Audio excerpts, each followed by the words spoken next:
So, an intelligent mind knows when it's no longer being intelligent. An intelligent mind knows when it's no longer being intelligent.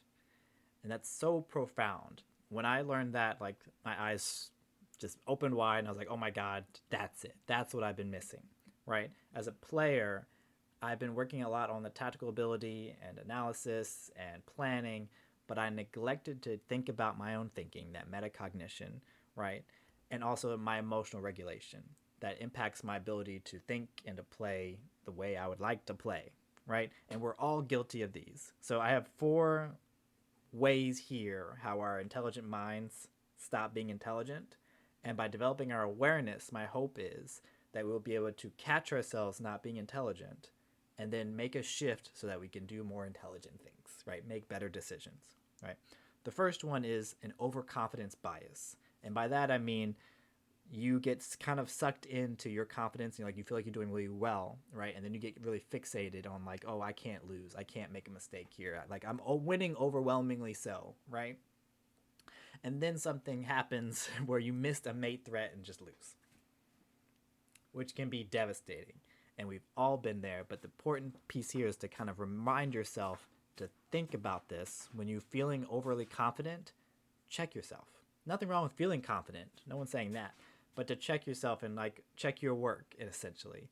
Look over the board, see like if there's any kind of tactical mistakes you're about to make or like tactical opportunities for your opponent, right? Make sure everything's secure before you make your next move, right? Don't just assume you have it in the bag, even if you're overwhelmingly objectively winning.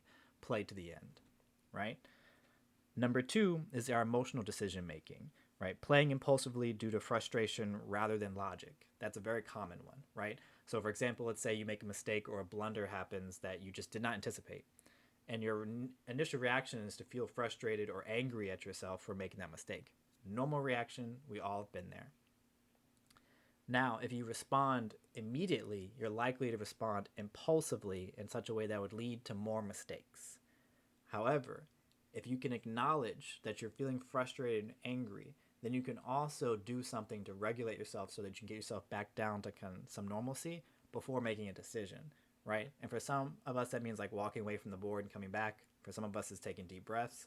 Whatever it needs to be for you to kind of regulate yourself so that you're not making impulsive decisions. And it's really easy to do that, especially with these big emotions with frustration and anger in the moment when something happens that you're like, oh, I should have seen that, but I didn't. And like, oh my God, I'm a bad person. I'm a bad player, right? So think about that for a sec. Number three, tunnel vision. Every Everyone who's played chess is guilty of tunnel vision. Like from beginner to advanced players, you're we're all guilty of this. So focusing too much on one idea is tunnel vision, right? Also, as like another example is like focusing on one side of the board or one corner of the board is tunnel vision, right? And then forgetting about the rest of it, because as we know as chess players, everything is connected, right? One pawn move from h7 to h6 can affect everything on the other side of the board in many different ways, right? The dynamics are just vast.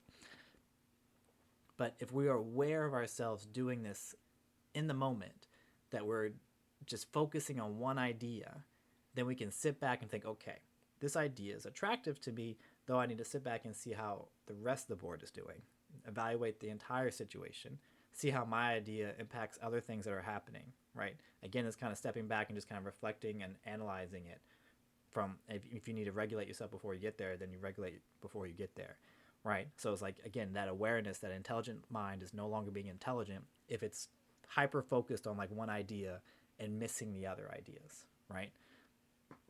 Okay, so that's tunnel vision. And then lastly, it's ignoring feedback. So again, another thing, yeah, all of these, I've said it like a dozen times. We're guilty of all these things.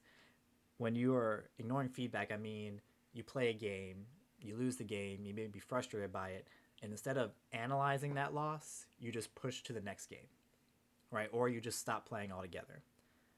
An intelligent mind analyzes its mistakes, right? You look and try to understand your weaknesses. Whether you are evaluating the game by yourself with a computer engine, preferably you look at it with your own eyes first, and then you can add a computer engine to see what definite mistakes you made. You can also analyze games with other people, but especially your losses. Wins, yes, as well, but especially with your losses, you need to be analyzing your games, seeing what kind of mistakes you make, understanding like the thematic issues that are in your game, and make moves to correct them, right? And that, I know I'm being very vague. They could look in a whole lot of different ways. But let's say there's like a fork that you miss almost every other game. You just can't seem to track knight moves for some reason. Then you would make a action plan for yourself to be able to track knight moves better, right? And sometimes it's about just understanding knights a little bit more. Knights are tricky pieces to begin with, but one thing that's helped me is understand that every time a knight moves, it changes colors. So if it's on a dark square, it's automatically attacking light squares surrounding it, right? And I know that's like a little nitpicky detail, but it kind of helps you track it a little bit easier as you're playing, right? Okay. So again, we have overconfidence bias, we have emotional decision making, tunnel vision, and ignoring feedback, right? So that chess analysis piece. By building our awareness of these things and putting it into practice during games to notice these things by ourselves, we can better address them and make better decisions, right? And just doing that will help reinforce a lot of the skills we've already developed as chess players, right?